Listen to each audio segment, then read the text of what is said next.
As the sun dipped below the horizon, casting the world into a shroud of darkness, I found myself on a desolate highway, far from civilization. My fingers gripped the steering wheel tightly, and beads of sweat formed on my forehead, despite the cold night air. I had taken this remote route to save time on my long journey home, but I was beginning to regret that decision. The road stretched endlessly before me, surrounded by dense woods that seemed to press in on all sides. Tall, skeletal trees loomed overhead, their branches reaching out like bony fingers, ready to snatch away anyone foolish enough to venture into their domain after nightfall. I had been driving for hours, and exhaustion had begun to set in. My eyelids felt heavy, and I fought to keep them open. The only source of light came from my car's headlights, which illuminated a small patch of the road ahead. The rest was swallowed by the inky blackness of the night. My phone had lost signal miles ago, and I had no GPS to rely on. I glanced at the gas gauge and realized with a sinking feeling that it was almost empty. Panic gripped me as I considered the possibility of running out of gas in this desolate place. Just when I was about to give in to despair, I saw a flicker of hope in the distance.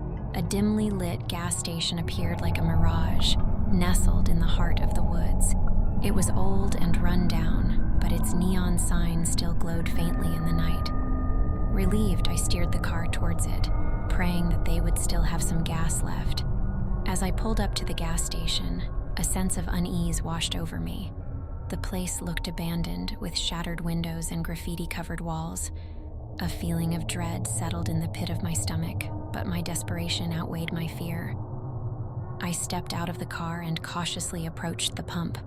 To my surprise, the old machine creaked to life when I inserted my credit card. I breathed a sigh of relief and began to fill the tank.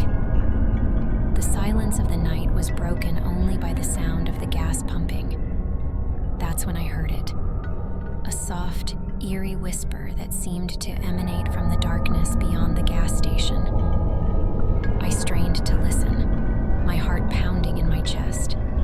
It was a woman's voice, trembling and desperate, calling out for help. My instincts told me to stay put, to finish filling up and get back in the car, but something about the voice tugged at my conscience.